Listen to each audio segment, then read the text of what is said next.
Ladies and gentlemen, welcome back. This is game number 2 of the Ace match, Quantic versus Rain, and we're going to head over to a very unusual pick.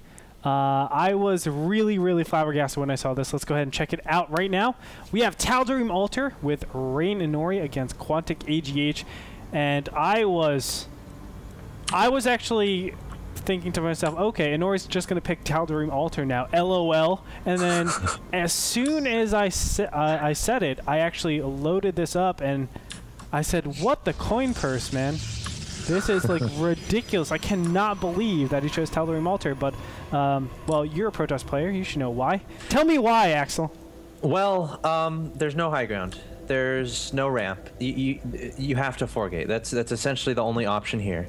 And you know, personally, I hate this map. Oh my god, when I get on ladder and I'm playing a Protoss, what the? I 4-gate, sure, but I always end up missing wherever my opponent is, so it always ends up into this awkward base race. And of course, I only use one pylon to power my gateways, so he snipes my pylon. He has like more than one pylon powering his gateways. What a dumb guy! But I try to snipe his pylons, but he gets another warp in, and I proceed to lose the game. But in other news, Og versus Inori is going on, and they're much better players than me. But yeah, the 4-gate, man, it's all that happens here. Well, here's the thing: there's 4-gate, but then there's also like the defensive 4-gate or like 2-gate robo can stop it sometimes. I know you can do defensive builds to stop the 4-gate, but it's maybe, you know, 40% it'll actually, or 60% it'll actually work, the defensive type of builds. And then you have builds that counter defensive builds. So it's like a, not coin flippy, rather rock, paper, scissory.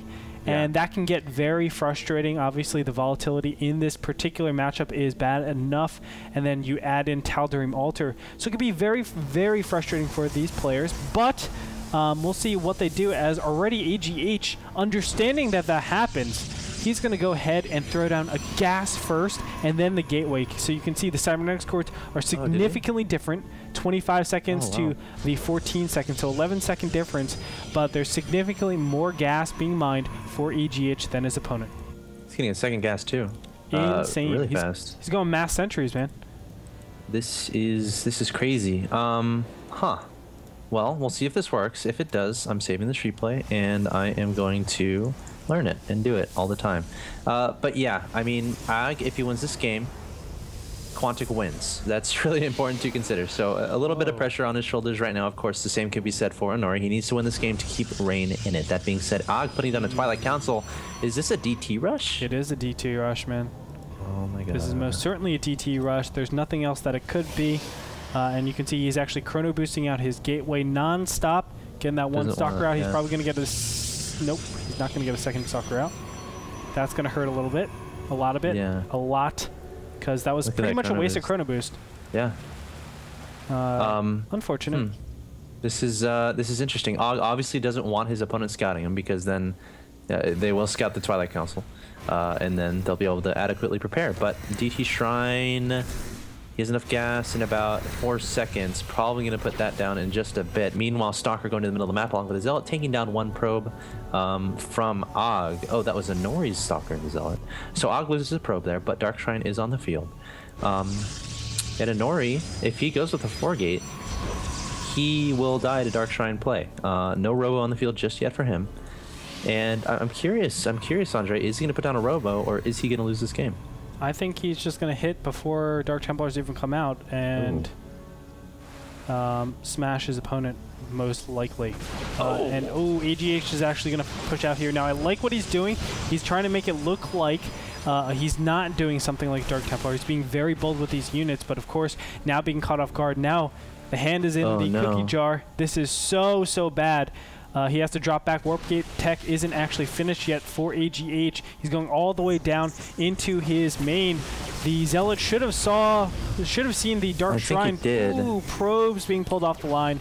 But what else can he do? I mean, he's just desperately trying to hold off until he can get Dark Templars out, but a Forge is on the way.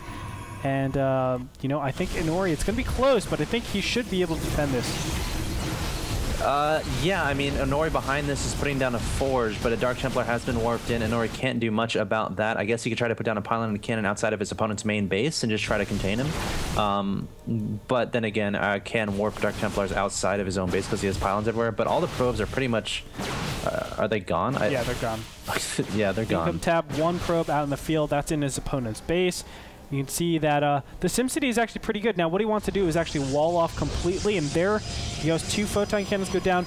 Nice Zealot over here. That's going to stop. Oh, never mind. Okay, there he goes. Pylon.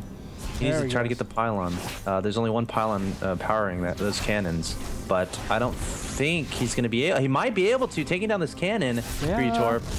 If he can take out this cannon too, it might be a good situation, and actually he's going to take it. It's just going to be canceled. So no cannons on the ground for Inori, but keep in mind, Ag has no probes back home. His Nexus is about to die. There's still a Dark Templar going to work. Inori needs another cannon. Well, no, Inori's going to put down a robotics facility in the top middle position. That's exactly what you want to do. You want to proxy it. If it's put down inside the main, then a lot of times the Dark Templars will just snipe it down. So it's going to stop the mining, but you can see how much minerals and gas that Inori already has. Quantic AGH is no longer having any buildings. And all he has to do is go to the top. I like this. He's going to go to the top, defend that one robo facility, and then from there just kill off the Dark Templar and then take the game. Yeah, I mean, Og has no ability to produce anything right now. I guess he can make one Stalker if he wanted to, but that's not really going to help that much.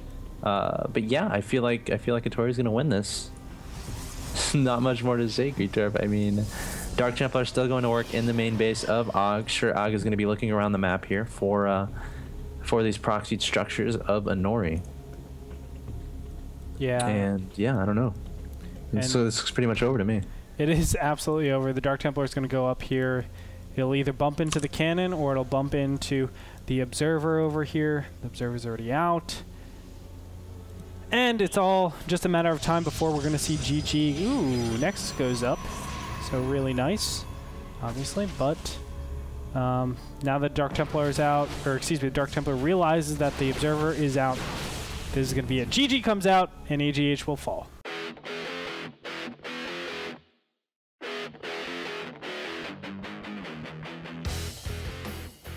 So there you have it. Very straightforward game. Fast Dark Templars from AGH. Obviously, he did a lot of things to make it look like it wasn't something like Dark Templars. He pushed forward with the 2 Stalkers. I like play like that.